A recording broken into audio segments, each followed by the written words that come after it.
মালপত্রগুলো ঠিকমতো বাঁধা হয়েছে তো? ডনকিটা খুব ধীরে চলছে। চিন্তা করো না, আমরা সময় মতোই পৌঁছে যাব। আজকের বাজারটা ভালো হবে। চলো, গাধাকে কষ্ট না দিয়ে হেঁটেই যাই। হ্যাঁ, ও আমাদের পরিবারের মতো। আরে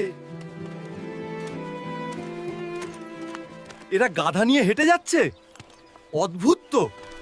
আরে আরে গাধা আছে তবু নিজেরাই হাঁটছে। শোনো, ওরা আমাদের নিয়ে কি বলছে? থাক, এসব পাত্তা দিও না। গাধা থাকতে হাঁটছো কেন তোমরা? দেখো, মনে হয় গাধাটাকে রাজা বানিয়ে রেখেছে। এ কেমন বিচার? সব দিকেই সমালোচনা। দুজনেই উঠি, চলো ঝামেলা শেষ করি। আর শুনছি না। একটা ছোট গাধার পিঠে দুজন, এটা অন্যায়। মানুষের দয়া মায়া নেই। আরে বাবা, এখন এটা নিয়েও বলাবলি করছে। তুমি চিন্তা করো না, আর কিছুক্ষণের পথ। আমার জন্য তুমি হেঁটে যাচ্ছ। কি নির্দয় লোক, নিজের স্ত্রীকে হাঁটাচ্ছে। এটাই কি তার পৌরুষ?